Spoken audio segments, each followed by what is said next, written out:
Napsal knihu se svými poznatky a názory na světovou politiku a historii. Na sociálních sítích komentoval světové dění. Za to a nic jiného strávil 4 roky na Slovensku v kriminále. Dnes tu sedí se mnou. Občanský aktivista, politický komentátor, autor, historiograf a bezesporu nejpronásledovanější politický vězeň v moderních dějinách novodobého slovenského státu. Marián Magát. Majo, vítej na Svobodě, vítej na Moravě. Ďakujem. Jsem rád, že jsi přišel. Som rád, že si ma pozval. Zapomněl jsem v tom úvodu na něco? Myslím, že bolo povedané všetko. Řekl bys ještě něco, čím bys to chtěl třeba doplnit, ten úvod? Myslím, že si bol stručný, výstižný a netreba nič povedať. Majo, toto je tvůj první vlastně velký rozhovor od tvého propuštění. Já se tě zeptám, jaké jsou teď po té, řekněme už aklimatizaci, po tvém propuštění tvoje pocity, myslím teď hlavně osobní, jaké je to si zvykat na tu znovu nabitou takzvanou svobodu a jaký byl vlastně teď za ten poslední týden tvůj osobní program? Tak osobne musím povedať, že nejaký extra rozdiel necítim. Mne to príde, ako by ma zatkli včera a pustili práve dnes. Neviem, čím to je, možno tým, že som mal čo robiť vo väzení, čítal knihy, písal, však v spolupráci s tebou sme v podstate vydali Radix 7, písal som ešte jeden článok do odbornej literatúry, odpisoval na stovky listov, takže ten mozog bol zamestnaný. Takže v mojom živote sa nič extra nezmenilo. No a Byl to šok, když jsi vyšel ven? vôbec, v žiadnom prípade nie. Nic. Nič. Co jsi cítil, když jsi vyšel z té věznice? Nič. Absolútne nič. Neviem, čím to je. Ani Je to radost? tak. Ako človek, radosť. To je. Bol som rád, ale ak že by to bola nejaká vyložená radosť, ktorú by som explicitne prejavoval, tak to nie. To myslím, že neviem. Skrátka, som taký, no. Neviem, či to je nejaká porucha, či to je nejaká vada, ale nie, skrátka nie. A jaký byl ten program za poslední týden, takhle v té osobní rovině? No, skrátka, stretávať sa s priateľmi, rodinou, konečne si niečo normálne uvariť, okúpať sa. Takže ty klasické Ty veci. jsi se snad ve vězení nekoupal? Neboli tam vane, boli tam sprchy. Dal si zvanu? Áno. Takže také tie veci, ktoré ostatní možno prídu samozrejme, tak teraz som ich skúsil po dlhšom čase znova. No a bolo to príjemné zase. Konečne takto, v tomto zmysle to bolo príjemné všetko. Byly to vlastně přesně celé 4 roky? Je to tak? Presne 4 roky, presne. 3 roky vo väzbe a 1 rok vo výkone. Pojďme si teď popovídat o tom, jak vlastně celý ten příběh začal. Ale nikoli ten příběh toho odnětí svobody, nebo začátku toho procesu, ale příběh, který tě do toho vězení dovedl. Ty nejsi studovaný literát, tvojí profesí není ani historie, nejsi ani novinář, nejsi takzvaně, nebo nebyl si v té době, kdy jsi začal profesionálním pisatelem a spisovatelem textů. Jak se Marián Magát dostal k tomu momentu, kdy sedl ke klávesnici a začal psát dnes už legendární knihu Židokracia? Tak ja si pamätám na tie prvopočiatky. Bolo to asi viac ako 10 rokov dozadu, keď som sedel na gauči a študoval som nejaké citáty známych demokratických vodcov, Churchill a spol. A boli tam aj tzv. Poďme dneska, tzv. Antisemické citáty týchto osobností. A tie ma veľmi zaujali. Tak si vravím, že možno bolo na čase zoznámiť ľudí s touto problematikou, pretože sa vo verejnom priestore tabuizuje, prakticky vôbec nespomína. S jakou tematikou? Co máš na mysli? Povedzme, politika vyvolených kruhov, nazvime ich takto. A každý vieme, že tieto vyvolené kruhy ťahajú za nitky. Úplne všade. Táto téma sa tabuizuje, politikmi sa ignoruje, tým tzv. Mainstreamom sa ignoruje, pretože veľká časť aj tých mainstreamových médií sú v rukách týchto kruhov. No a tak som začal písať. No. prvé dotyky s týmto písaním ma ale doviedli k poznaniu, že to nebude úplně ono. Pardon, já ti do toho skočím. Takže znamená to, že si tu samotnou knihu Židokracie začal psát před 10 lety, takže 2016? No to bolo takto. Začal som písať. Zajímají mě ty začátky, Áno, víš? Úplně jak tě to dovedlo k té najprv sa to autorské nevolalo práci? Židokracia. Bol to iba taký prvopočiatok, niečo som začal písať na tému. Jenom takové úvahy, články? Nebo? Mala to byť hneď kniha, ale bol pri mne rovno aj jeden z mojich blízkych kamarátov, ktorému som prečítal časť tej knihy a mi vraví: Mariano, ale toto bude moc zložité, toto ľudia nepochopia. Tak som to na chvíľu odložil ad acta. No a asi 3 alebo 4 roky na to som sa dostal zase k nejakej literatúre zaujímavej, práve aj Jürgena Grafa, povedzme, Der geplante Volksstod. Řekni divákům, kdo to je. Jürgen Graf bol švajčiarsky revizionista, pretože pred rokom zomrel. V podstate vedec, ktorý ako jeden z mála robil naozaj seriózny výskum na tému holokaustu. A po styku s jeho knihou, respektíve po prečítaní jeho knihy Der geplante Volksstod, som si povedal, že Plánovaná genocida. áno, že nejakým takým štýlom by som teda aj toho slovenského... Čili Jürgen Graf tě inspiroval? Určite, jednoznačne. Jürgen Graf bol taký spúšťač. Jenom připomenu divákům, že Jürgen Graf je německý Švýcar, nebo byl německý Švýcar a žil potom přes 10 let, nebo snad to přes 12 let žil v exilu. Nejdřív, pokud se nepletu, na Ukrajině, pak v Bělorusku a potom skončil v Rusku, protože začali ho stíhat dokonce i ve Švýcarsku, kde jsou ty zákony omezující svobodu vyjadřování a svobodu slova, tak jsou i navzdory, že jsou poměrně, řekněme, liberálnější nebo výrazně liberálnější než třeba například na Slovensku, ve Švýcarsku, v Česku a podobně, tak i navzdory tomu vlastně zahájili proti němu stíhání, byl odsouzen asi a nebyl to ani vysoký trest, ale už ve vyšším věku, tak ho nechtěl nastoupit a vlastně utekl do exilu mimo Evropskou unii a tam potom strávil většinu toho svého, nebo té závěrečné části svého života a potom ale teda zemřel ve Švýcarsku. A tento autor tě teda oslovil asi teda nejvíc, jo? Určite. Jürgen Graf ma oslovil najviac, pretože jeho rešerše boli, povedzme si, národne geniálne. Jeho úvahy boli geniálne. A nejakým týmto štýlom som sa rozhodol teda poberať. Materiál, ktorý som na knihu zhromažďoval, som ho zhromažďoval približne 5 rokov a 2 roky som potom písal tú knihu. Ale takým jazykom, aby to rozuměl aj obyčejný čitatel. Ale ještě se vraťme k té motivaci. To, o čem teď mluvíš, jsou vyloženě technikálie, ano. Což neříkám, že není zajímavé, k tomu se ještě třeba dostaneme. Ale mě zajímá ta motivace. Jako, co to bylo? Jako, proč bys měl psát knihu místo toho, protože ty si působil ve stavebnictví a v různých jiných dalších oborech a že jsi velmi činorodý člověk, to vím z našeho dlouhodobého vztahu, že neustále něco dělat a vlastně nedělat nic, to ty nedokážeš. Ale co byl ten vnitřní impuls, protože jsi řekl, já teď ten zbytek toho času, který všichni máme stejný těch 24 hodin, že ho zkrátka vyplníš rešeršemi a prací na nějakých textech, což byla věc, kterou si nikdy předtím nedělal. Proč? Protože co byla ta motivace? Takzvaný mainstream je zavalený lžami. A tie lži sa odrážajú v politike. A keď sa to odráža v politike, odráža sa to na kvalite života nielen Slovákov, ale aj Európanov. No a mojou motiváciou bolo trošku tých ľudí nakopnúť, vnúknuť im nejaké myšlienky, aby sa začali zamýšľať a aby to možno, keď budem možno trošku naivný, malo nejaký vplyv na tú politiku, že by sa možno vytváral postupne tlak zo spodu. Takže Marian Magál chtěl změnit svět před těmi 10-15 lety? Možno zmeniť skôr zmyšľanie ľudí, urobiť takú myšlienkovú revolúciu. Hej. Čo sa myslím z časti podarilo, pretože tie odozvy neskôr boli ako ponímanie, ako to vidím ja, naozaj ohromujúce. A myslím, že toto bolo práve trňom v oku tých, ktorí ma do väzenia dostali.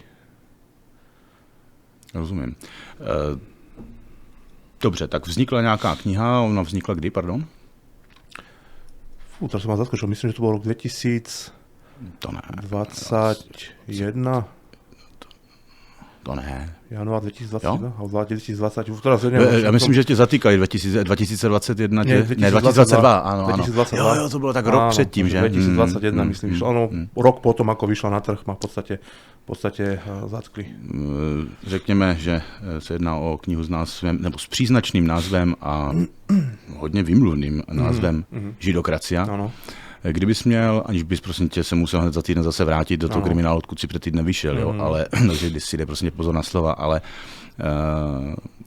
kdybys měl ve 2, ve 3 větách zhrnout, o čem ta kniha je, co popisuje? Kniha pojednávala v podstate o vplyve týchto vyvolených kruhov na svetovú politiku.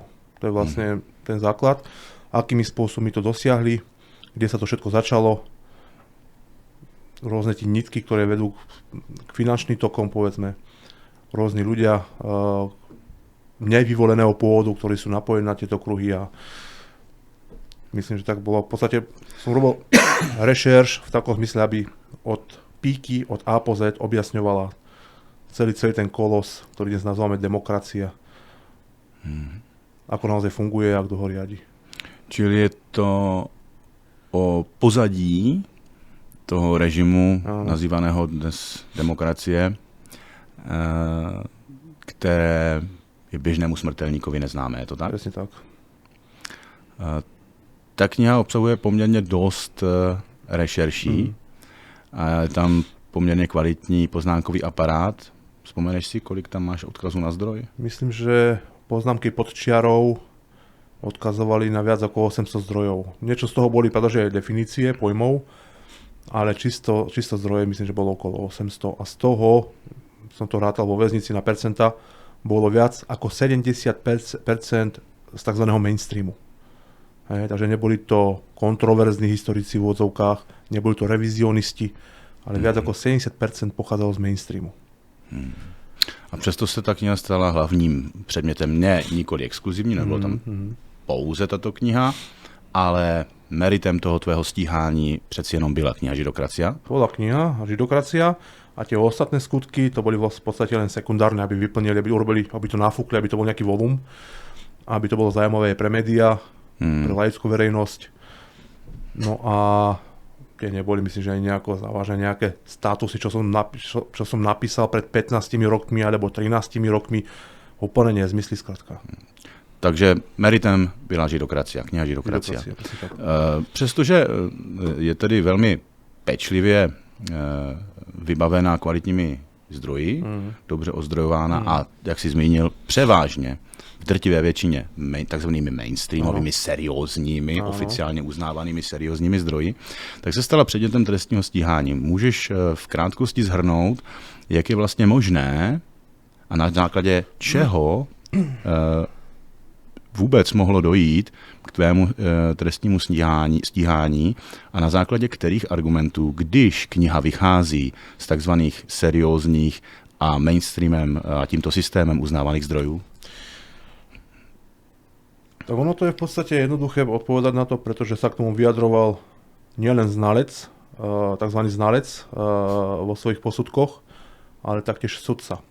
Kedy znalec do zápisnice prehlásil teda, že on pravdu neskúma a sudca sa neustále na toto odvolával. Hej, so slovami, napríklad pán obžalovaný, už vám tu aj 10 krát znalec povedal, že on tú pravdu neskúma. Takže im bolo úplne jedno, či mám pravdu alebo nemám pravdu, či si tie zdroje mainstreamové, alebo či sú nejaké tzv. Alternatívne, povedzme. Oni skúmali tzv. Znaky extrémizmu. Takže v tomto je tá bizarnosť, že súdy, ktoré majú v podstate naozaj skúmať pravdu, odmietali pravdu skúmať. Ja som to aj vravel na súde v záverečnej reči, že napríklad v nemčine je to vynikajúci príklad je práve nemčina, kedy sa povie pravda a právo slovom recht, alebo recht haben. Je to stále jedno a to isté slovo. Hej. Aj napríklad slovensko právo a pravda, tieto dve slova majú veľmi blízko pri sebe. A práve tento proces je zaujímavý tým, že tu sa pravda neskúma. Ty jsi tady zmínil, že podstatou toho trestního stíhání, v podstatě tou technickou podstatou toho trestního stíhání bylo, že ta kniha měla, nebo její části, které ti byly vytýkány, měla splňovat nebo naplňovat, nebo splňovat nějaké znaky extremismu, říkám to správně. Ano. To znamená, máme tady situaci, kdy něco, co píšeš ty nebo kdokoliv jiný, nebo ať už to říká, nebo to píše, je pravda.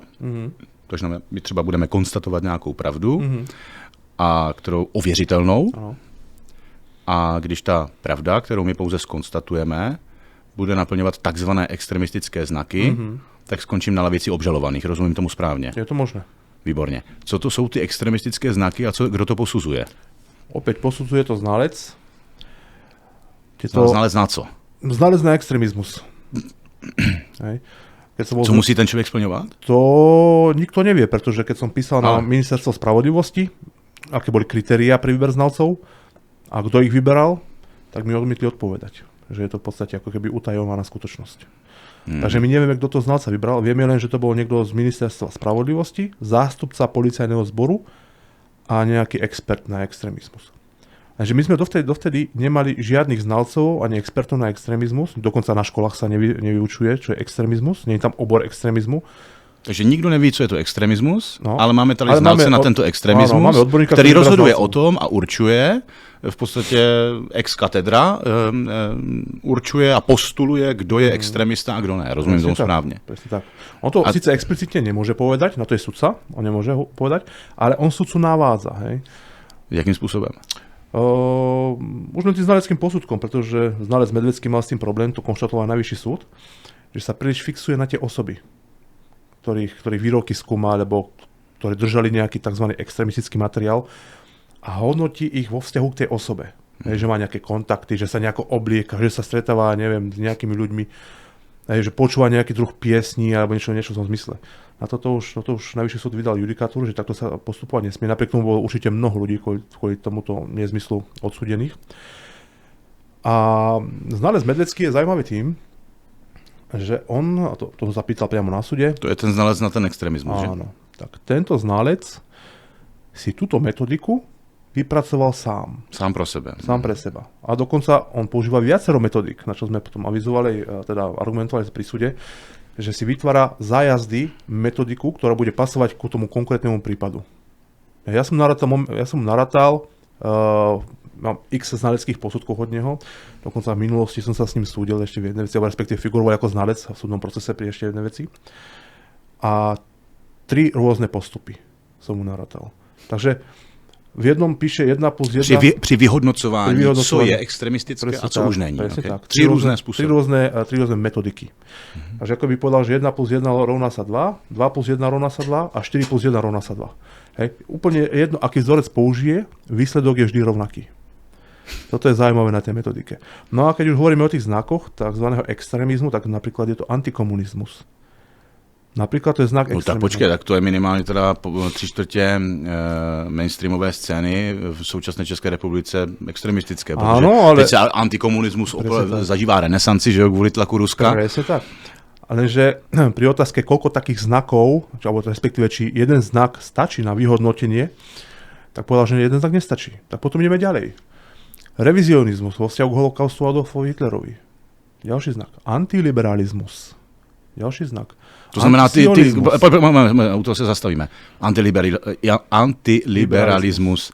To znamená, pokud se vymezuji vůči liberalismu, ať už je to zase co chce, protože zase můžeme definovat, to může být x výkladů a podobně, zase vágní pojem, jo. Pro někoho je liberalismus něco, pro druhého je liberalismus něco jiného, nebo trošku něco jiného, nebo podstatně něco jiného.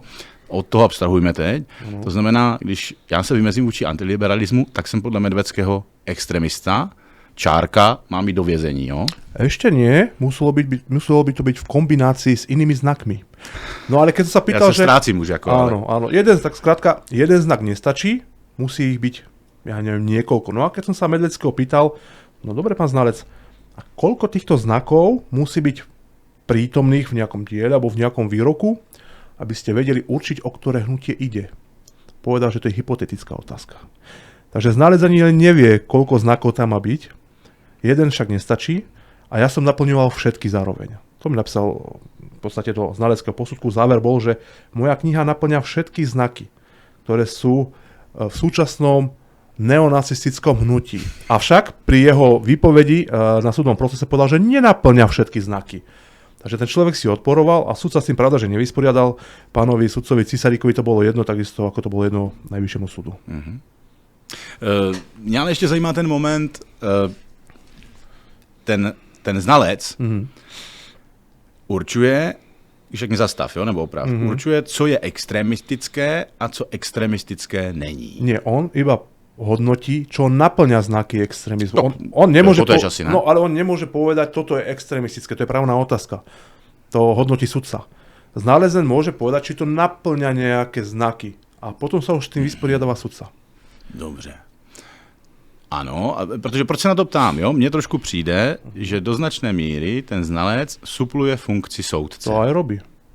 Jo, protože ty sice říkáš, že on nerozhoduje o tom, co je extremistické. Za mě teda jo. Podle mě to je otázka trošku teďka pojmu, že si možná nerozumíme, každý to vnímáme trošku jako jinak pojmově. Ano. Ale jestliže rozhoduje o tom, že něco splňuje znaky extremismu, tak implicitně rozhoduji současně o tom, co extremistické je a co extremistické není. Ano. Z logiky věci pro mě. Možná ale mám môže blbou povedať logiku. explicitne. To, že on to nemůže povedať v poriadku, jo, ale prostě de facto to tak z mého pohledu Ano. je. Ano. Tak a teď on rozhodne dobře a jako teď připustme že tento pohled na tu problematiku, jak ve skutečnosti je, připustme si to chvíli, že on skutečně rozhoduje o tom, co extremistické a co není. A ten soudce už teda potom rozhoduje o čem? O tom trestu jenom? Nebo? Protože mně přijde, že o té samotné vině a nevině vlastně rozhoduje už ten znalec. Protože jestliže trestní zákon hovoří, že extremismus je trestný a projevy extremismu jsou trestné, například držení úvaze, to je šílená věc, jo, to držení extremistického materiálu, jo, nejvágnější zákon, který jsem kdy četl, jo, tak on už dopředu rozhoduje o tom, že jsi v podstatě vinen, protože jestliže je trestné vlastnit extremistický materiál, on řekne ano, toto naplňuje znaky extremismu, no tak říká, tento člověk porušil zákon, což má ale dělat soud. No. On to, ako som povedal, on to nehovorí explicitne, ale tým, že už povie, že to naplňa nejaké znaky, už v podstate keby vyriekol ten rozsudok on. A to, že znalec Medvecký, hlavne Medvecký, vy ste mali v Čechách Svobodu, však to bolo ďalšie ESO. To byl psychopat. No jasne, čakáš 10 a príde ESO. No a znalec Medvecký explicitne prejavoval záujem na výsledku tohto procesu. To znamená, že on tie posudky prispôsoboval tak, aby som bol odsudený. A to bol ten slavný jeho citát, keď som asi po 2 alebo po 3 hodinách môjho vyjadrenia k jeho znaleckému posudku, keď on stál, alebo respektíve si požiadal slovo a sudcovi povedal, že musí reagovať, lebo to, čo som povedal, má vplyv na proces. A vplyv môže mať iba, buď to bolo teda môj prospech, som sa obhajoval, to znamenalo, že tým, že povedal, že to má vplyv na proces, že to mohlo smerovať k oslobodeniu. Takže ten človek explicitne... Ktoré on si nepřeje. Inými slovy, nevěštěně. Ten človek je zaujatý, to je to človek, ktorý je najatý tými ľuďmi, o ktorých nám nechcú povedať nič na ministerstve. Čili byl to jasný projev jeho vůle nasměrovat vývoj toho procesu směrem, který on si přeje. Presne tak. No a čo bolo na tom ešte najhoršie? Jak na to reagoval soud? V rozpore s trestným poriadkom mu udelil slovo. Pretože trestný poriadok toto vyložene zakazuje, znalec sa nesmie vyjadrovať k môjmu vyjadreniu. On sa môže vyjadriť k dôkazom, môže sa vyjadriť k tým veciam, ktoré skúma, ale nesmie sa vyjadrovať už k môjmu vyjadreniu. A sudca mu v rozpore s trestným poriadkom toto slovo udelil. Je to pravda, že namietali sme to aj v záverečnej reči, namietali sme to aj na najvyššom súde a pravda, že nikto sa k tomu nejako nepostavil. Dokonca to nebolo ani len spomenuté. Jedinú vec, ktorú spomenul, myslím, že najvyšší súd, keď sme namietali teda znalcovú zaujatosť, bol to, že ak sa postavil, že mali sme to namietať okamžite. Hej, že sme tú dobu prepásli. Že to bezodkladne treba namietať tieto veci. A že ako to môžeme namietať bezodkladne, alebo respektíve, čo je bezodkladne? Bezodkladne je to vtedy, keď to zistíš. To nemôže skôr namietať. A tým, že už aj bola doba vtedy, v ten deň nejako pokročila, ja som hovoril 3 hodiny, tak nám nejaké veci ušli. A ja som na toto prišiel, keď som počúval záznam súdneho pojednávania. Na tom som to zakomponoval do záverečnej reči a namietal som to. Za mňa je to bezodkladne. Zistil som to, dal som to do záverečnej reči a toto je pre mňa bezodkladne. No keby aj súd povedal teda, že to nebolo bezodkladne, že to je neskoro, tak sa mal zaoberať minimálne so znalcovou dôveryhodnosťou. Čiže takýto vôbec znalec môže pôsobiť. Už keď sa nechceli zaoberať jeho zaujatosťou. To neurobil nikto. Vraťme se ještě trošku k obsahu té knihy a její takzvané trestnosti, protože spousta lidí, kteří se s tím případem setkají poprvé, tak může hrozit, že si vlastně to nespojí úplně, nezískají dostatečně obsáhlé podvědomí, nezískají o tom, proč vlastně vůbec si se soudil tady, nebo byl si souzen a nakonec odsouzen a co konkrétně jako tam mělo být v té knize, tak trestného. Ty jsi tam nevyzýval k žádnému násilí, ty jsi tam nedehonestoval nějaké etnické skupiny, že bys řekl, ti jsou méněcenní, ti jsou vícecenní, ti stojí za 3 tečky a tak dále. Nic takového v té knize nebylo, tak zkus jenom opisně stručně uvést příklad nebo shrnout, co teda konkrétně tam mělo být na té knize trestné, jako proč si měl sedět 4 roky za obsah této knihy. Co já nevím, jestli jsi tam vyzýval k znásilňování dětí, nebo k výrobě drog, nebo tam dával návody, jak, já nevím, jak podřezávat lidi, nebo co tam mělo být trestného na tom? Trestné práve boli ty znaky. Co znaky? Konkrétně, trošku konkrétně, jako co? Že jsi napsal, já nevím. No táto kniha ako celok, N-blok, mala naplňať tie znaky skrátka. Ale to je strašně abstraktní pojem. To je, ale s tím oni pracujú. Hej? Já vím, ale tak tam bylo nějakých 26 bodů, nebo kolik tam bylo, že tohle a tohle je extremistické, toto myslím, víš, jako, že konkrétně... Áno, však ale to bolo všetko v tom znaleckom posudku, to bolo všetko skryté pod tými znakmi. Hej, že ja neviem, že nacionalizmus, hej, alebo ten revizionizmus vo vzťahu k holokaustu. Hej? A tam vypichoval potom jednotlivé pasáže, kde on našiel ten revizionizmus, alebo kde našiel antiliberalizmus, pretože napríklad to bude zaujímavé. Ja sa pýtal znalca teda, že keď tam ten antiliberalizmus, ako definujem liberalizmus? Pokiaľ som antiliberálny, čo si potom predstavím v tej knihe, či to naplňa tú definíciu toho znalca, alebo ako on vidí, na to by mi tiež nevedel odpovedať. Takže ten znalec tam bol naozaj... Dobře, ale kde třeba konkrétně, pojďme k tomu antiliberalismu, tak v jakém konkrétním výroku v té knize on spatřoval projev antiliberalismu? Abstrahujeme od toho, že to totální nesmysl, aby tohle mělo být trestný. Ale... Myslím, že tam niečo v tom zmysle som tam napísal, že teda som antiliberálne nadstavený v tejto demokracii vo vzťahu povedzme ja neviem, poviem nejakým sexuálnym deviáciám, povedzme, hej? Lebo my chápeme dnešný, alebo aspoň ja, chápem liberalizmus v podstate ako pokrivenie ľudského ducha dneska, hej? To znamená šírenie rôznych sexuálnych deviácií, povedzme, drogy, alebo multikultúra. To je pre mňa táto liberalizmus.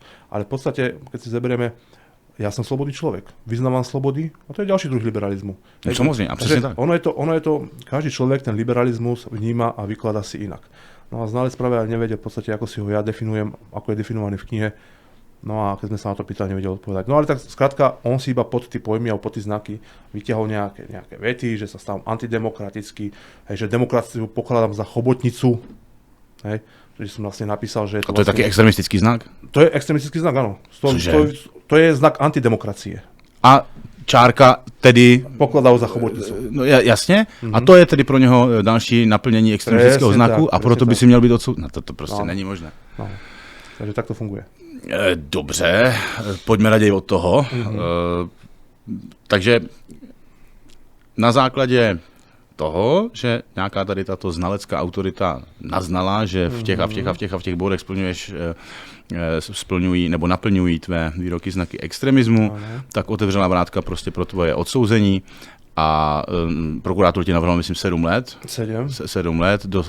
Cisárik tě odsoudil na 6 a odvolačka ti to snížila na 4 roky. Najprv to odvolačku vrátila späť, potom mi dal Cisárik znovu 6 a potom to odvolačka potvrdila, pretože už som mal 3 dní pred ukončením väzby a asi najvyšší súd ma nesel pred televíznymi kamerami pustiť a ani to nechcel vrátiť, až nie sú za idiotov, tak radšej ma odsúdil. Jak dlho si byl ve vazbě? 3 roky. No ale aby som ešte možno dodal aj vo vzťahu k tej knihe a Pravda, nepravda, tak znalec sa vyjadril, že on musel ísť touto metodikou, pretože keby mal skúmať pravdu a zaoberať sa jednotlivými zdrojmi, písal by posudok roky. To znamená, že on si vybral...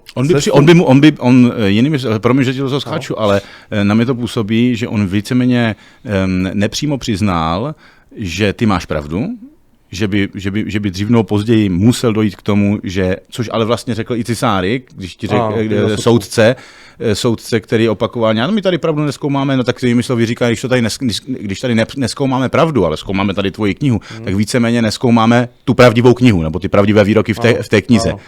Vyznívá mi z toho. Jo? Tak on vlastně, mně tak trošku přijde, že on tímto výrokem víceméně taky přiznal, že ty tvoje výroky jsou minimálně opřené o kvalitní a nespochybnitelné zdroje to povedal a býval by musel vlastně dospět ke stejným závěrům jako ty. Problém je, že on toto povedal pri rozsudku, kedy povedal, budem parafrázovať, ale bude to zhruba rovnaké, obžalovaný sa bráni, že využíva historické a pravdivé dokumenty, ktoré nikto nespochybňuje. To je veľmi dôležité, nikto nespochybňuje. Ale i takéto pravdivé dokumenty môžu, alebo pravdivé citáty, môžu vytvoriť falošné a nenávistné dielo. Takže sudca inými slovami povedal, máte pravdu, ale ja vás aj tak odsudím. Přesně tak, no. Dobře, jak říkám, pojďme od toho, ještě se potom v závěru trošičku o ten případ samotný a o to tvoje odsouzení otřeme, ale teď mě zajímá taková principiální otázka. Pro naprostou většinu takzvaných smrtelníků, já je nazývám normálníci nebo obyčejníci, takzvaně běžní lidé. Pro ně je naprosto nepředstavitelné, aby strávili byť jen jeden den v omezení osobní svobody ve vězení. Každý v uvozovkách normální člověk má panickou hrůzu z kriminálu. Já znám osobně mnoho lidí, kteří dělají bojové sporty a nevím co a jsou třeba i úspěšní podnikatele, mají mnoho peněz a tak jako chodí tím světem a říkají, já jsem borec, na mě nikdo nemá. Ale při představě, že by měli, jak říkám, by jen jeden den strávit bez dětí a bez manželky a bez svých milenek a prostě jako by někdo rozhodoval, kdy půjdou ven a kdy nepůjdou ven, kdy půjdou spát a kdy ne, tak je to pro ně naprosto nepředstavitelný. Ty jsi věděl, co tě čeká? Áno.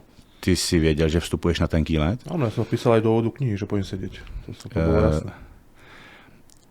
Spousta lidí na sociálních sítích, když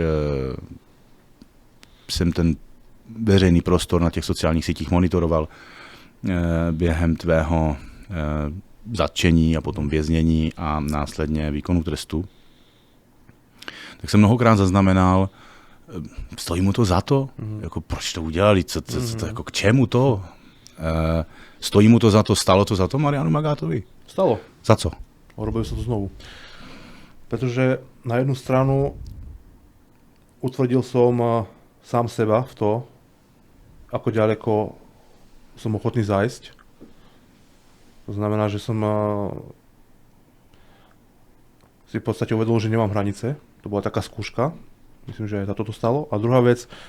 Počkej, ale tak dobře, byla to teda honba za efektem? Jenom nie. A na druhú stranu proč si to podstoupil? Na druhú stranu to práve pritiahlo tú pozornosť, aby sa tí ľudia k tej knihe dostali. Pretože knihkupectva odmietali moju knihu a toto väzenie v podstate tú knihu tak spopularizovalo, že tí ľudia si ju začali stiahovať, bola voľne dostupná, myslím, že stále je voľne dostupná na internete a k tým informáciám sa dostanú.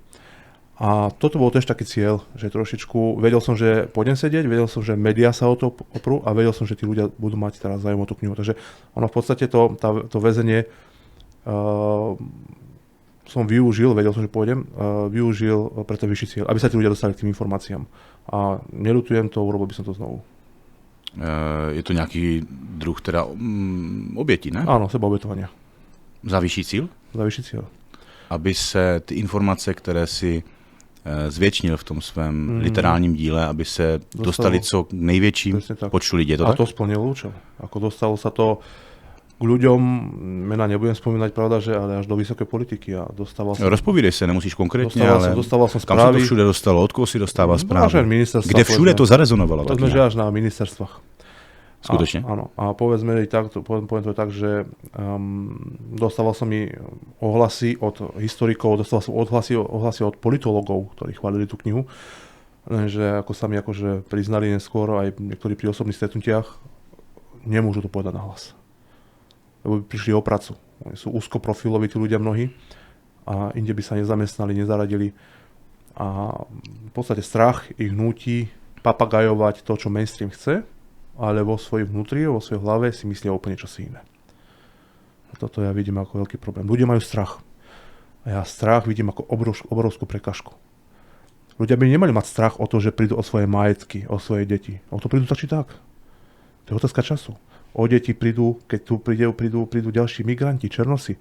Z čoho majú strach? Veď o tí deti prídu.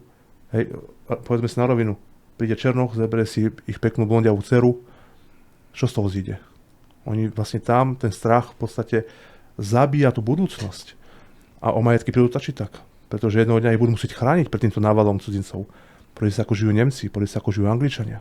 Prichádzajú o domy, sťahujú sa z kedysi... Do enkláv, no jasne. Presne tak. Z bielých štvrtí sa sťahujú preč. Vytváří sa bílá geta, už som taky slyšel tento pojem vlastne. Aj to, ale napríklad si zaber, že 2-3 generácie žiješ na jednom mieste, si spätý s tým miestom, máš tam zapustené korene a jedného dňa musíš ujsť, pretože nejakí Indovia, Pakistanci alebo Černosi ťa v podstate odtiaľ donútia ujsť. Pretože ty nedokážeš ochrániť svoju rodinu. A ja preto nevidím dôvod, prečo by tí ľudia, ktorí tu žijú v strachu, nemali si konečne povedať otvorene a bez toho strachu, čo si myslia. Pretože ten strach nikde nevedie. Ten strach ich vedie v podstate tašak do zahuby. Mňa kedysi inšpiroval práve, bol to hollywoodsky film od Mela Gibsona, bolo to Statočné srdce. Kedy Mel Gibson, ktorý tam hral Williama Wallisa, pre tou armádou nastúpenou, budem zase parafrazovať, stále hovoril, že jedného dňa, že keby tu nestali jedného dňa, budú na smrteľnej posteli ako starci, alebo starí ľudia, keď budú zomierať, ľutovať, že nič neurobili, keď mali ešte tú silu niečo robiť. A toto sa mi neustále roky premieta v hlave. To boli tak silné slova, a ja, keď sa ma niekto spýta, prečo to robím, tak poviem, pozri sa, na konci aj tak všetci zomrieme, ale rozdiel bude v tom, že za tebou nič neostane, kým za takými ľuďmi ako ja ostane nejaký odkaz, o ktorý sa môžu zase niekto oprieť a do budúcnosti môže naštartovať, čo povedzme, zase tú myšlienkovú revolúciu. Hej, takí ľudia tu vždy boli, o takých ľudí sme sa opierali i my, ja, ty, kdokoľvek iný, kým na druhú stranu, na tých ľudí, ktorí to nerobia, sa zabudne. Ich hroby zarastú trávou, potom nebudú mať potomkov, ktorí budú navštevovať, pretože z toho rasového miešania, z tej multikultúry zídu potomkovia, ktorí nebudú mať pochopenie, ani nebudú mať vzťah k tej pôde, až vôbec ich nie k tým predkom. Toto je celé zle. Takže tí ľudia, ktorí majú strach, tí budú do zabudnutia, tí ľudia, ktorí strach nemajú, tí budú väčší. A vždy sa budú o nich opierať. Keby takéto ľudia neexistovali, nemáme dejiny. V tomto ja vidím veľký zmysel. Nemať strach. Vraťme se ještě k těm ohlasům, k té rezonanci na tu tvoji knihu.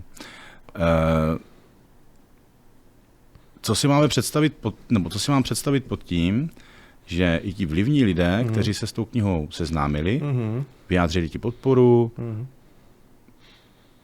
dá se říct, že pochválili tě za tu knihu, pochválili její obsah, pochválili její úroveň třeba, její úroveň zpracování.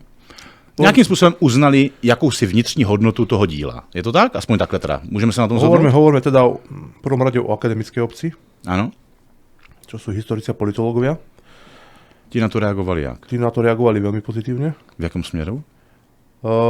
Knihu si prečítali a ja som týmto mnohým ľuďom povedal na rovinu, zaslal tú knihu. Tam sa na tú kvalitu. Áno, to ti som to predchádzal. Som mi zaslal tú knihu bezplatne, aby si ju prečítali a povedali mi názor. Na čo mi vždy po týždni, po dvoch odpísali, že chcú ďalšie a že chcú zaplatiť. Takže ja si myslím, že ten názor, myslím, že vynikajúco demonstruje. Zároveň si ale zmínil, že tito lidé, a nejenom teda z toho akademického prostředí, myslím, že ani nějací politici, nebo i třeba z vyššího biznisu a podobně, řekli, že dobře, kniha je skvělá, ale já se k tomu nemůžu veřejně vyjádřit, nemůžu tě veřejně podpořit, protože bych z toho měl problémy a ztratil bych svoji pozici, práci a tak dále, etc. Čeho se ti lidi baví? Čeho se ti lidi báli, podle tebe? Že prídu o stratu zamestnania. Ne, to ono, ale ta příčina toho, že se bojí o svoji práci. Jako čeho se báli? No povedz sa, keď prídeš o prácu, prídeš o živobytie. Keď prídeš o živobytie, prídeš o rodinu, o priateľa. My si nerozumíme, Majo. To vím, že se báli, že ale čeho se báli v té knize? Jinými slovy, kdyby si jim dal nevím, knížku o kysucké kuchyni, tak by ti řekli, pane Magát, my se bojíme o tom mluvit. Tak by řekl, čeho se tam bojíte? Takhle myslím. Říkal, no tam je ten recept, to je extremistický recept na extremistické halušky a to prostě ne, to my nemůžeme šířit. Tak tohle myslím. Čeho se v té knize oni báli,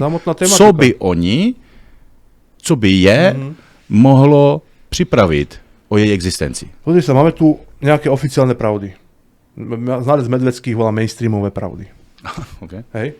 Tieto mainstreamové pravdy sú úzko zažité, užité v našej spoločnosti a od toho sa odvíja spoločenský život, veda, a tak, politika a tak ďalej. No a táto kniha v podstate na tieto tzv. Mainstreamové pravdy útočí, podkopáva ich. Lenže problém je, že vo verejnom priestore tieto pravdy vysloviť, alebo respektíve. Můžeme říct, že je vyvrací? Minimálne ich, neviem, na to taký pojem infragestellen. Spochybňuje. Áno.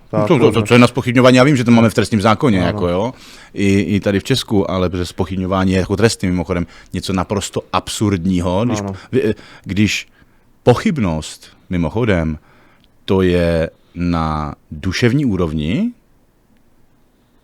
právě ta rozhodující schopnost, která nás dělí od zvířat. Ano. Řeknu psovi sedni, tak ono ničím nespochybňuje, protože si sedne, že jo? A když to řekneš mě, řeknu, tak se ptám proč. Proč bych si měl sedat teďka, když nechci. Jo? Řeknu, proč bych to měl dělat? Mimochodom, základom vedy je pochybnosť. No Věčné spochybňování. No přesně tak, to je další, ale já si myslím, že to je dokonce jedna ze základních vlastností a schopností, které dělají člověka liší od zvířete. Schopnost pochybovat vůbec. A to je to kritické myslenie. Tak, dobře, ale vraťme se k tomu. To znamená, že lidi mají strach z toho, že když se přiznají k této knize, řekněme to takto, tak přijdou o práci. A ty tam, řekněme, zpochybňuješ, z mého pohledu do značné míry i velmi erudovaně a seriózně, právě na základě těch kvalitních zdrojů, vyvracíš některé ty takzvané mainstreamové pravdy. Proč? Z jakého důvodu jsou ty, a nemusíme je ani konkretizovat, jsou ty mainstreamové pravdy tak strašně nebezpečné, že vzdělaní a vlivní lidé se jich bojí, aby nestratili práci a svoje postavení. Výborně, tak jsme doma, pojď na to. K tomu by som použil buď opatrný, prosím tě. Príklad zase opäť z jedného mojho súdneho procesu, kedy vypovedal opäť súdny znalec pán Karpáty, historik. A ten sa tam vyjadril explicitne a úplne presne. Povedal, že tieto tzv. Povedzme, nepohodlné dokumenty sa z politických dôvodov utajujú. To znamená, že on priznal ich existenciu, priznal ich autenticitu a povedal, že sa nesmú vynášať len z politických dôvodov. Takže všetko je o tej politike. No a proč se nesmí vynášet z politických důvodů? Proč to té politice vadí, ty dokumenty? O čem svědčí? Nevadí to politike, vadí to tým ľuďom, čo stoja za politikou. Politike to nikdy nevadilo. Proč jim to vadí? Pretože prišli o moc. Moc, peniaze, vplyv. Volaj to, ako chceš. Proč by měli ti lidé přijít o moc, peníze a vliv na základě nějakých dokumentů? Protože ľudia by sa dozvedeli, co v těch dokumentech je? V podstate, takto, tie dokumenty... Není to náhodou tak, že z těch dokumentů vyplývá, že některé klíčové události, o které jsou, řekněme, opřeny, anebo dokonce sami tvoří pilíře současného vládnoucího systému, že se staly jinak, nebo se nestaly vůbec? Presne to ide. To znamená, ti lidé, kteří uznávají kvalitu tvého díla a přesto se bojí se k němu přihlásit, aby nestratili práci, jsou si velmi dobře vědomi, že obsah tvé knihy se přímo dotýká těch mocenských pilířů současného systému. Áno. A proto mají ten strach. Presne si to povedal, vystihol. Víš, já jsem tady měl připravenou otázku a my jsme na ně už odpověděli, ale já bych chtěl jenom, aby zazněla ta myšlenka té otázky. Když jsem se na to připravoval dneska, na ten náš rozhovor, tak mě napadlo, to platí v každém státu, v každém národním státě. Ale bavíme se o Slovensku, o slovenských poměrech. Slovenské trestní zákony jsou, a teď se bavíme filozoficky, principiálně, jsou tu od toho, aby chránili slovenský národ. Áno, niekoho záujem. Ne, někoho zájem. Aby nechránili zájmy slovenského národa. Áno, tak. Aby Slovákům, aby se na Slovensku nekradlo, Áno, nevraždilo. aby Slovenky nebyly znásilňovány, aby Slováci nebyli vražděni. Áno, to je ten niečí záujem. Tak. Áno. Jo, tak to je národní zájem. Prostě, Áno. Ta myšlenka je slovenské trestní zákon, jako české, norské, to je jedno jaké, jo, ale slovenské trestní zákony jsou tu od toho, aby chránili Slováky. Tečka, jako by v té základní filozofické rovině, principiální. Já se ptám, před čím jsou Slováci chráněni, když jsou zde zákony, které per se zakazují, protože kriminalizují takovéto knihy, respektive jejich autory. Jaký zájem je zde chráněn?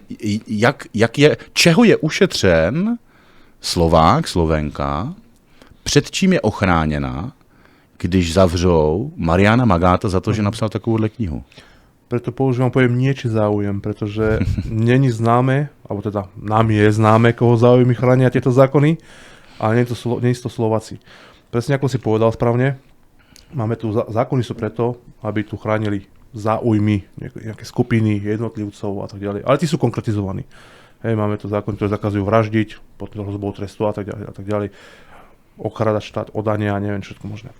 Ale koho zákony chránia, keď niekto niečo spochybní? Alebo niekto niečo napíše? Akú skupinu? A prečo? A prečo by málo Slovákom na tom záležať? Aby táto skupina bola chránená? To je zajímavá otázka. Čo robí táto skupina pre nás, aby sme ju chránili? Položme si otázku, na čo sú tam tieto zákony? A aby sme si zodpovedali otázku, je sa treba pozrieť do minulosti, kedy sa slovenskí politici vracali z Izraela a mali také chytré nápady, že hneď po navrate z tohto štátu prišli s týmito zákonmi. Buď konkrétní. Napríklad pán Harabin. Jak vznikly ty zákony, krátce popiš, na základě nichž si byl 4 roky vězněn.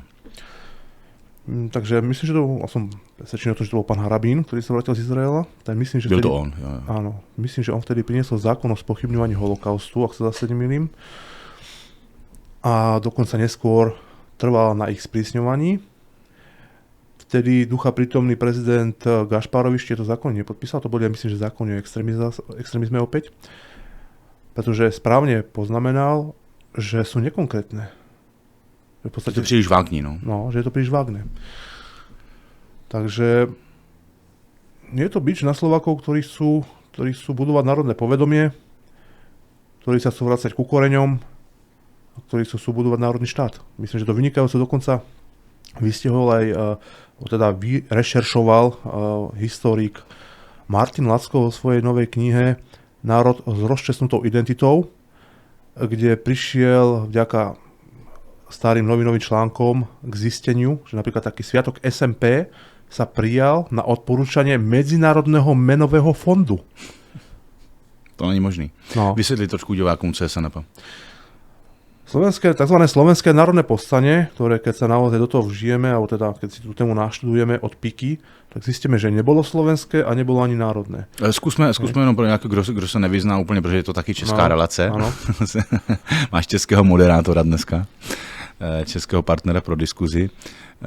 Tak jenom vysvětleme krátce, že to je něco, to je taková jakoby modla toho od takzvaného odporu, respektive pozdějšího pádu slovenského štátu a nastolení povojnového režimu nebo poválečného tak, aby režimu. Ten povojnový režim tvaril antifašistický. Velmi stručně jenom vysvětli SNP ve 3 větách, o co šlo. Skrátka SNP šlo o bolševický púč za podpory Beneša, ktorý mal zvrhnúť slovenskú štátnosť.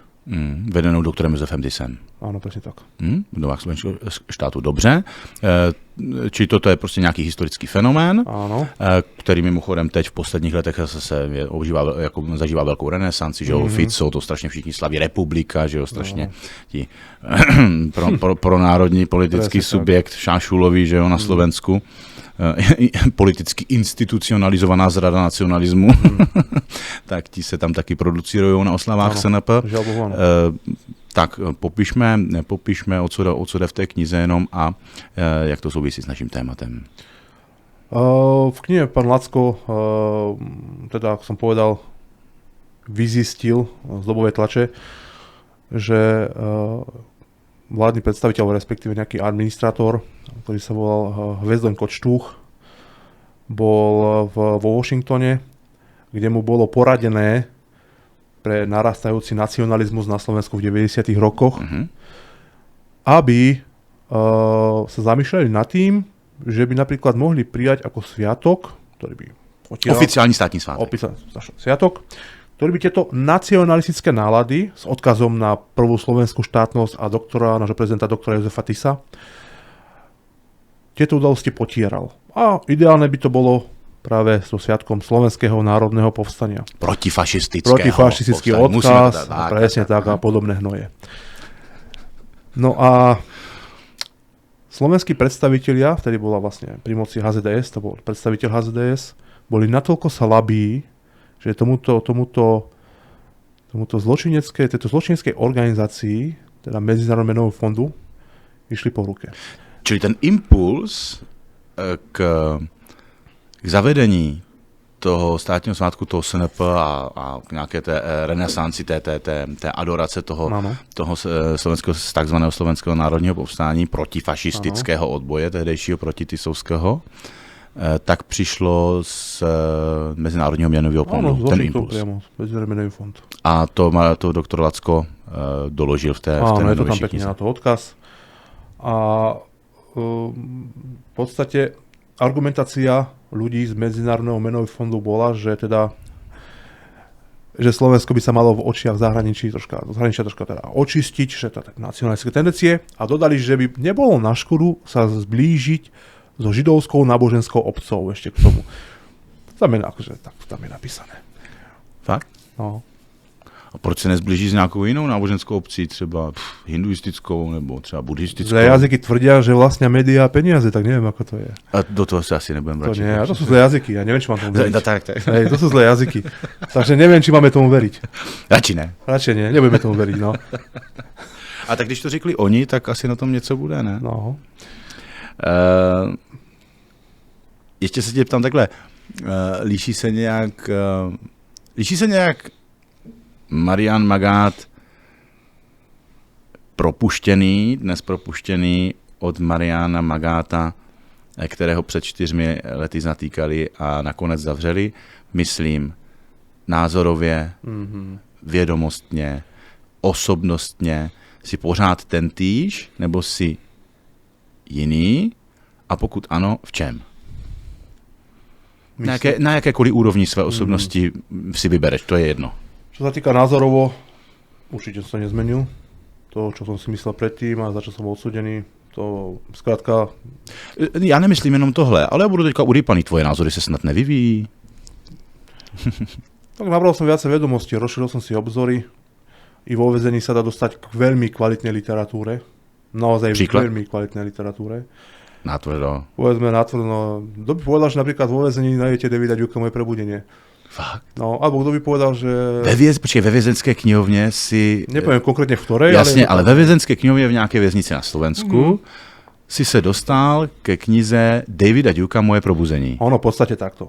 Což je mimochodem fantastická kniha. Není problém dostať sa k akejkoľvek literatúre. Ja som tam mal všetko, od prejavov. Jakých prejavov? To niektorí neví. No, Adolf Hitler prejavy. Takže tu knihu, kterou jsme vydali my, za kterou jsme byli souzeni Adolf Hitler projevy, tak ty si ji měl v kriminále. Presne tak. Dokonca tam koloval Holokaust pod lupou. Ne, Jasné. od Germana Rudolfa. Presne tak. Počúvajte, v báse sa dostanete ku čomukoľvek. A hlavne je veľmi dobré, že nepoviem zase, ktorá väznica, ale absolútna väčšina zamestnancov stojí na mojej strane, alebo stála na mojej strane. Tohle popíš. Takže mnohí boli ochotní pomáhať, tolerovať rôzne veci, púšťať balíky s pofidernou literatúrou, povedzme. Já ti dám pofidelnou, jakou pofidelnou literaturu? Uvozovka. Byly tam se nějaké erotické nebo nějaké porno časopisy? Co je, jaká pofiderní literatura? K věci. Pofiderná, hej, tam Věci. Budeme menovať konkrétne. Tak poďme. No tak poďme, napríklad Nemecko a svetový mier. Kdo to vydal? Guide Media. Dál. Co jsi tam ještě dostal? Co se tam ještě propašoval? Klasika, analýza 17. listopadu, to je úplná klasika. Potom sme tam mali... Od Guide Media tam bolo toho viac, musím povedať. Ja som to všetko rozpožičal, niektoré veci som tam aj nehal, pretože dokonca vo väzení je enormný záujem o túto literatúru. Hlavne medzi odsúdenými. Jo? No, jasné. A pravda, že Takže je to nejaký dozorca, takže, to požičať. Pardon, počkej, takže kniha, moment, počkej, že to je strašně rychlý. No. Takže knihy mého nakladatelství Guide Media, pro Adolf Hitler projevy a tak dále, všechno si to dělá. Běžně, jako jednak o ně byl zájem ze strany vězňů, Ano. ale i od zaměstnanců. Áno. Zamestnanci si niektorí si bravali domov. Fakt? No. Pravda, že? Takže tam to jako různě kolovalo. Áno, veď tí ľudia nie sú hlúpi. Ako, ak si myslia politici, že nejakými zákonmi zakážu ľuďom čítať a mať názor, tak sú sprostí. Sú to tupci. Fakt? Sú to retardi, ktorí sú ťahaní na nitkách vyvolených Kruhou. Povieme to tak, to povedať slušne. Tak. Slušne povieme. Hlavně trošičku jinotajně, protože já bych nerad, nejenom, že bych nerad bych přišel o svůj kanál, ale taky bych nerad přišel o svou svobodu. Hele, já stejně počítám s tím, že ho později zavřou, jo? Pak, tak jak jsem pomáhal já tobě a ty zdiktoval mě, jo, tak on asi nebude trvat dlouho a budeš zase pomáhat ty mě a já budu diktovat tobě z kriminálu texty, který máš zveřejňovat, ale... Ja myslím, že taký klz do ňom, že vôbec to nie na škodu. Ja som, keď sa pýtal, že či som sa ešte nejako zmenil, tak trošku som spomalil. No vidíš, takže přeci jenom si v něčem jiný, popiš to. Trošku som spomalil, ale myslím, že je to tým väzením, že tam bol tam nejaký režim, hej? Kedy si mal stavať, kedy si mal nejaký obed večera, kedy si išiel spať, kedy si mohol vykonávať nejaké aktivity športové a tak ďalej.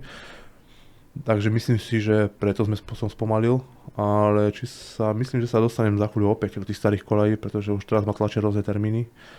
Takže to je myslím, že iba dočasný efekt. Dúfam. Prozradíš, co tě čeká? Tak pripravujem tú ďalšiu knihu. Ja už mám 200 strán napísaných. Prozradíš to, o čem asi bude to o súdnych procesoch, bude to o znalcoch, ktorí tam mi povedali, kde klamali, kde vychádzali z nesprávnych prekladov, respektíve kde sami falšovali preklady. I to sa stalo? I to sa stalo, hej, kedy znalkyňa, ktorá vravila, že ovláda angličtinu, nevedela známy spis Rudolfa Vrbu, kedy povedal, že má vlastnickú licenciu.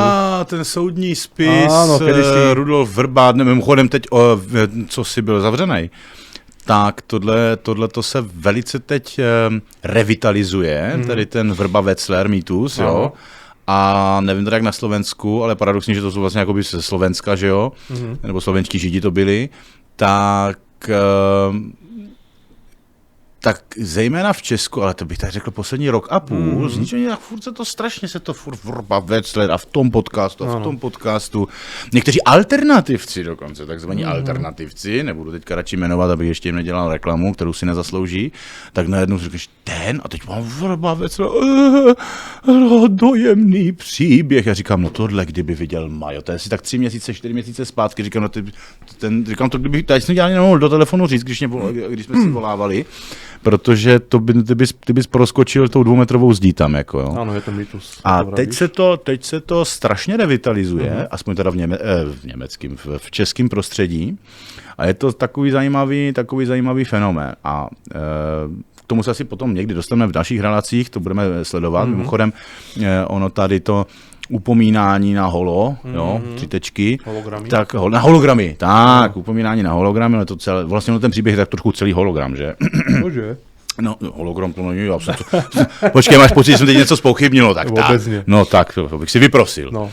Jo, tak tady hologram, jo, tak teď se ten hologram všude připomíná, furt slzičky tečou zprava, zleva, fotky a tam babička Goldsteinová někde přežila 6 pokusů o nevím co.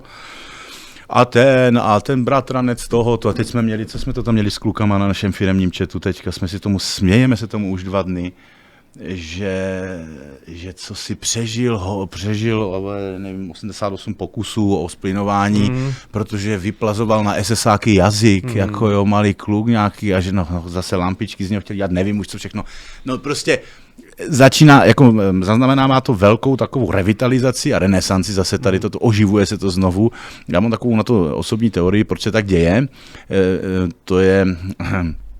Připomíná, jsem to včera komentoval v podcastu s Robertem Vláškem na KVTV, že teďka jak ten Larry Fink, taky židlička, jo, mimochodem, tak v Davosu, že jo, na VEFu, tak teďka měl tam jako jeden z těch mnoha proslovů, které tam měl, tak myslím ten úvodní to byl ten proslov, kde strašně jako, no my musíme jako zpětně budovat důvěru a musíme se jako znovu získat důvěru a ti lidi nám jako moc nevěří nebo přestávají věřit, tak my musíme, jo. Takže tady vidíme, že takoví ti kapitáni toho systému zaznamenávají, tohle teda konkrétně Larry Fink, ten světový biznis, finance a tak zaznamenávají nebo jsou konfrontováni se ztrátou důvěry. A o to víc musí vytvářet tlak, aby když chceš něco obnovovat, například důvěru, no tak je to něco, co nemáš, když to chceš obnovovat. Ano. No a když nějaký tady takový, řekněme, historický tematický komplex se zase jako křečovitě oživuje, když tomu není žádný důvod, jo, objektivní, tak já mám takové podezření, že to je proto, že jaksi tomuto takzvaně historickému tematickému komplexu přestává věřit víc a víc lidí. To je pravda. Teoreticky kvůli Magátové knize. Určite. Mal sme také listy, kde ľudia ďakovali za to, že som im priniesol tieto informácie a že poznali aj tu ten druhý pohľad a že zmenili na veľa veci názor. Ano. A tlačí se na to čím dál víc. To znamená, tím, že to ten systém prodláčí, s jinými slovy přiznává, že mu ti lidé neúplně věří a že ta nedůvěra v něj stoupá. Přesně tak.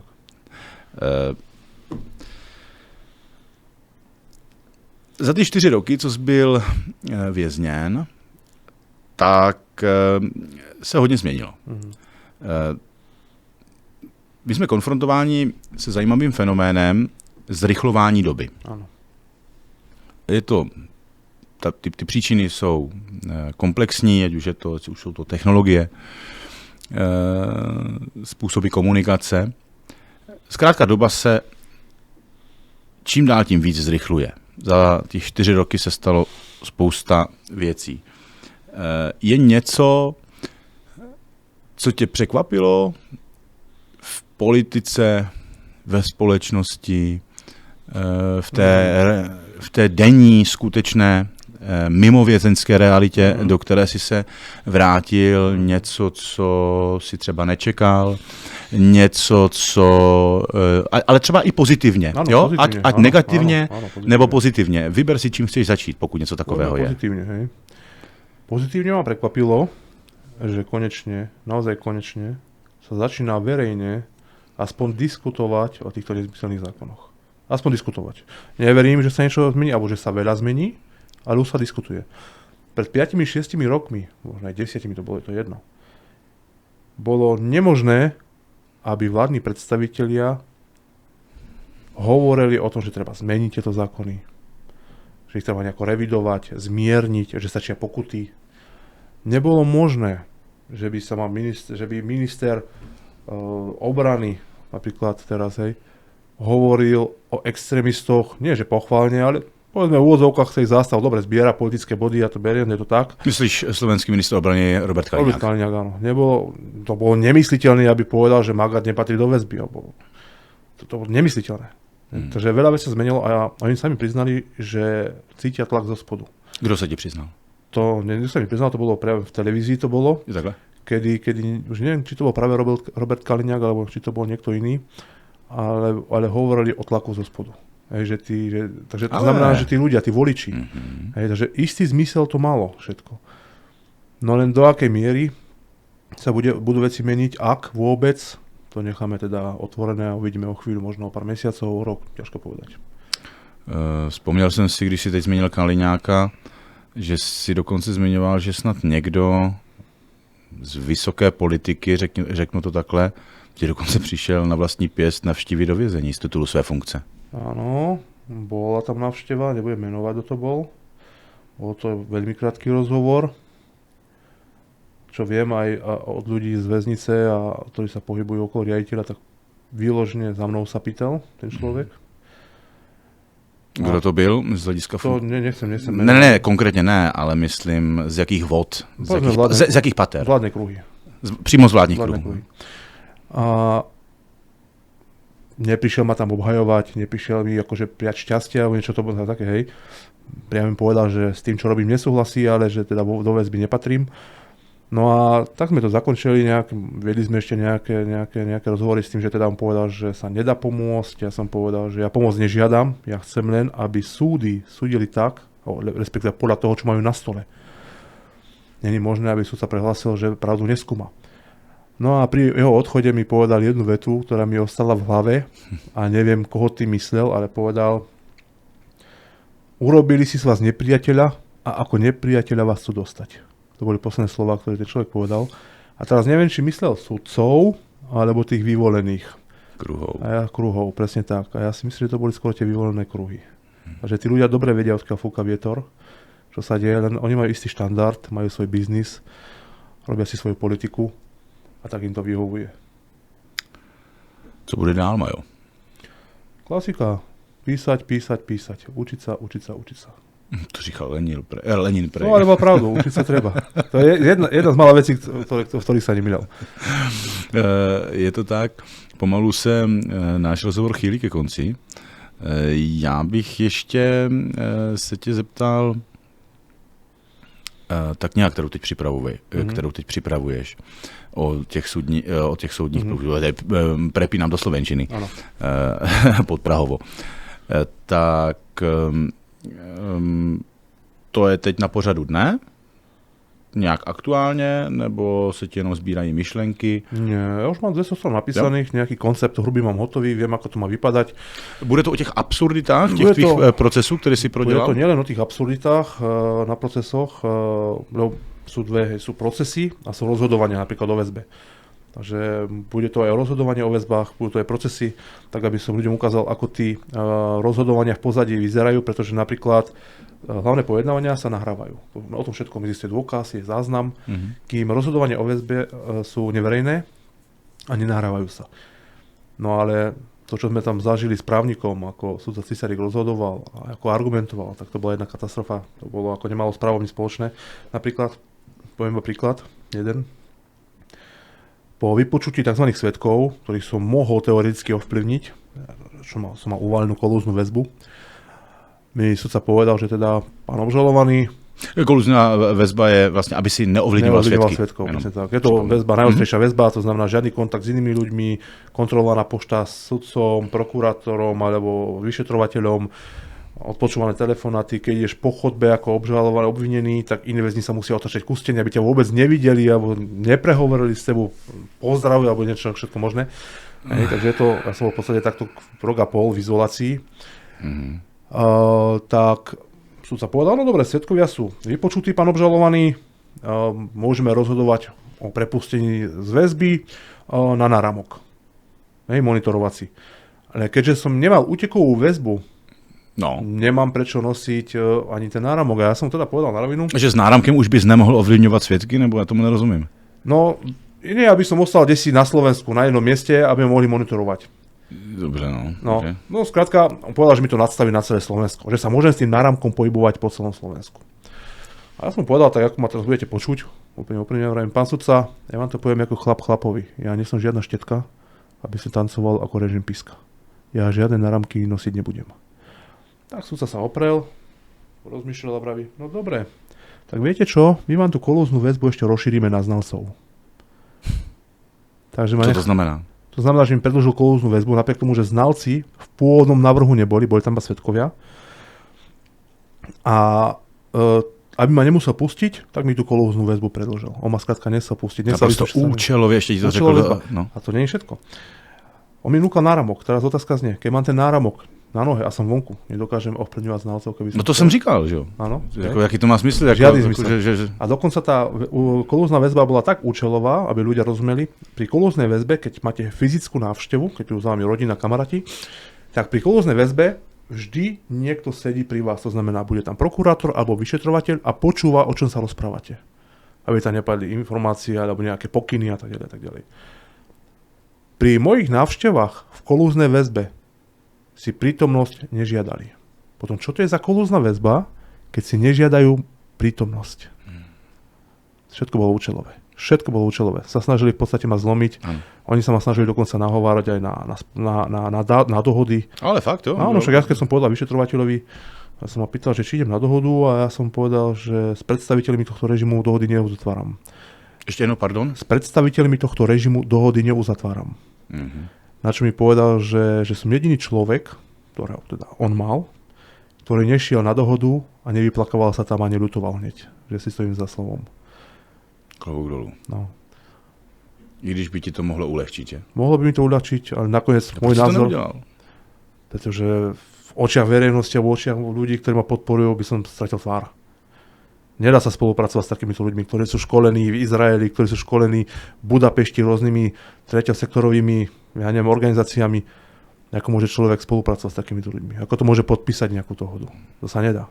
Som povedal sudcovi, že mi daj 10 rokov, a raz vyjdem von a budem o tom hovoriť. Mhm. Akože žiadna spolupráca, nič nehrozí. To je to, co si vlastně říkali těsně po propuštění, že zkrátka, kdybys tam měl jít znovu, tak zkrátka budeš psát a áno, lebo na konci dňa, Pavel, všetci zomrieme. Všetci, vieš, na čo žijeme tie životy, keď nič nerobíme? Stojí ti to za to? Stojí to za to. Mne to stojí za to, pretože nechcem, v jednom filme bolo, že radšej budem žiť niekoľko dní ako tiger, ako niekoľko rokov ako červ. To je nádherné príslo, akože to je nádherné povedané. Poď sa pozrieť na tých ľudí. Opantaní strachom. Bez vôle. Čo sa povie, to urobia. To je náhodou. Ale tak žijou hezky, mají pěkný domy, áno, auta, ale dovolené. Nie je to hodné bieleho človeka. Co není hodné bieleho člověka? Takto sa pláziť. Vieš, boskavať nohy vyvoleným kruhom, pláziť sa pred nimi, financovať ich. A čo to je dobré? Komu to prospieva? Na mne.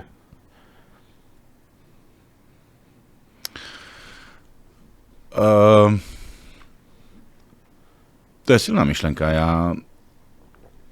Já se obávám, že spousta lidí se teď může cítit dočena, když... Bodaj by. Ako viem, že nie každý má na tú natúru. Mnohí majú rodiny a deti, ale vrajme, tí deti prídu. O majetok prídu, o rodiny prídu. Jak to skončíme ako v Nemecku. A tak ono to nebude jenom tou migrací, ono to tím systémem jako takovým, že jo, digitalizace, ty pokusy o o to digitální vězení, o ten digitální gulák. To, co režim, řekněme ten demokraticko-globalistický režim, a to tady není jenom demokraticko, jo, ale řekněme ten globalistický košer režim světový, co udělal s lidmi a se světem za posledních 5 let. No. To nevěstí vůbec nic dobrého. To, co se děje teď v posledních měsících a zejména teď na světové politice, ty asi teď nemáš čas sledovat, protože jsi rád, že si užíváš trošku té nabité svobody a trávíš aspoň... Hovorme tomu sloboda, no. No takové, proto jsem se podíval bokem, protože to vlastně my dobře víme, že to je taková relativní sloboda, ale víš, jako v té fyzické rovině a v takové, řekněme... Môžem si skúpiť do obchodu predražené potraviny teraz. No tak, no, přesně tak a jít třeba na pivo, no, nebo si zacvičit. No. Tak to, co se teď děje, jednoznačně směřuje k tomu, že Evropa bude strašným způsobem trpět. Bude. Nebo lidi si vůbec neuvědomují, do jakých, já to nechci nazývat jako plamenů, jo, jako tak pateticky a katastroficky, ale asi to budu muset použít to slovo, že do jakých plamenů se tady řítíme.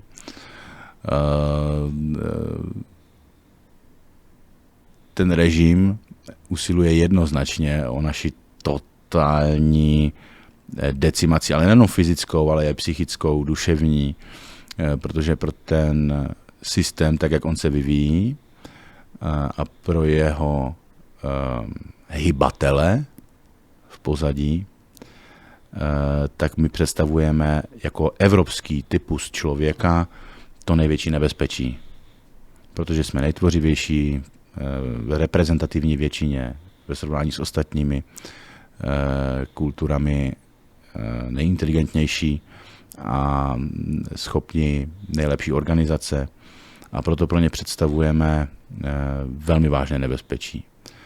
A ta migrace, která je takovým tím oblíbeným tématem, což jako chápu, to je v pořádku, tak to je jeden z těch nástrojů, kterými oni tohoto mnou právě popsaného cíle chtějí za každou cenu dosáhnout. Těch nástrojů je mnohem víc a některé jsou i mnohem, řekl bych, nebezpečnější a pro náš kulturně civilizační prostor destruktivnější a ve svém výsledku fatálnější, než je třeba migrace. A já jsem přesvědčen, že ten systém zároveň poskytl Evropě dostatek toho takzvaného blahobytu, toho takzvaného konzumu, aby si ty duše těch evropských národů koupil. Ale bohužel a zároveň, ale jenom a zároveň vlastně bohu dík, jenom dočasně. A já si myslím, že na tom odpočítávadle té dočasnosti běží poslední minuty. A jsem hluboce přesvědčen o tom, že, teď to řeknu obecně, dílo, jako je to tvé, tak těm, kterým zůstaly nebo dostatečné množství těch instinktů přirozených, dostatečné množství, řekněme, kvalitního charakteru, tak pro tyto lidi je dílo, jako je to tvé, může být budíčkem, impulzem k nějakému, řekněme, probuzení a k zahájení vnitřního procesu obrody jako u jednotlivce, které potom můžeš přenést na celou skupinu. To je pravda, dokonca môžem povedať, mal som jeden list, kde mi nejaká žena z Bratislavy písala, nebola tam ani spiatočná adresa, ani nič, takže neviem, že po prečítaní mojej knihy sa rozhodla navzdory svojmu presvedčeniu nemať deti, máte deti. Čo teda... Ešte jednou? Že navzdory svojmu presvedčeniu, že nechce mať deti, sa rozhodla po prečítaní mojej knihy mať deti. To mi napísala do listu, takže ono určitý efekt na nejakých jednotlivcov to mať bude určite. Otázka znie, že či to prebehne na tú masu. To je úžasná závěrečná myšlenka. Já ti děkuji, že jsi přišel. Ja ďakujem tebe za pozvanie.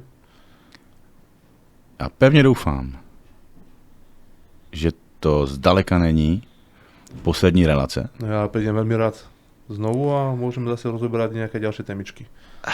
A trošku naštvat ty kruhy. Presne tak. Mým hostem byl Marián Magát.